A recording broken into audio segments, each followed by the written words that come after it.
The beach house is Sarah's graduation gift. Dad smiled proudly. They'd planned a huge moving party. I checked my phone as the trust activated. The security code changed automatically. Pratt 2. It's been trust property. I corrected. Managed by a corporate trustee until specific conditions were met. Those conditions were met today. Mom was scrolling through something on her phone now. I'm looking at the original trust documents. How did I never see these before? Because Dad managed the family finances and didn't read the details. I said simply. Oh, the trust was set up to prevent exactly this kind of situation. Impulsive gifts of valuable assets without considering long-term family wealth preservation. You're saying Grandma and Grandpa didn't trust me. Dad's face was red now. I'm saying they loved you but knew had different values around money. They wanted to ensure the properties would be managed by someone with financial discipline and long-term vision.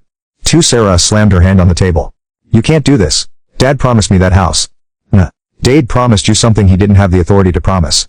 The trust has always specified that I would take control at 30. I didn't create these rules. Grandma and Grandpa did. Then change the rules. Sarah demanded. You control the trust now, right? So just give me the house. The trust has specific restrictions on how properties can be distributed. I can't just give them away. They have to be managed for the benefit of all current and future family members. That's lawyer talk for, I'm keeping everything for myself. Sarah spat. Actually, it's lawyer talk for these properties will be maintained, rented at fair market rates, and the income will be invested for long-term family benefit, which is exactly what Grandma and Grandpa wanted.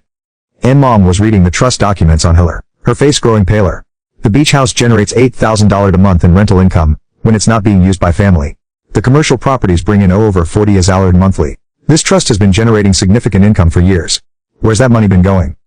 Back in the trust for property maintenance taxes and investment growth, I said. The current trust value approximately $18 million, up from the original $12-20 million when Grandma and Grandpa died. Good management and appreciation. $18 million, Sarah whispered. And you're keeping all of it. I'm managing all of it. There's a difference. The trust documents specify that family members can use the properties under fair terms. You could still use the beach house, Sarah. You just need to book it through the property manager and pay the standard family rate. Pay to use my own family's beach house. Pay a subsidized rate to use a trust property, yes. Just like everyone else in the family. Dad found his voice again. This is gonna tear the family apart. No, Dad. You promising Sarah without checking whether you had the authority was going to tear the family apart. I'm just enforcing the rules that have existed for 15 years.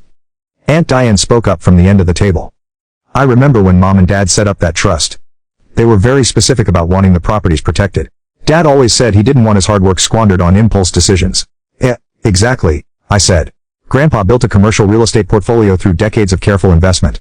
He didn't want it broken up, or handed out piecemeal. Nah, so what? You're just overlord this over all of us. Sarah's voice was venomous.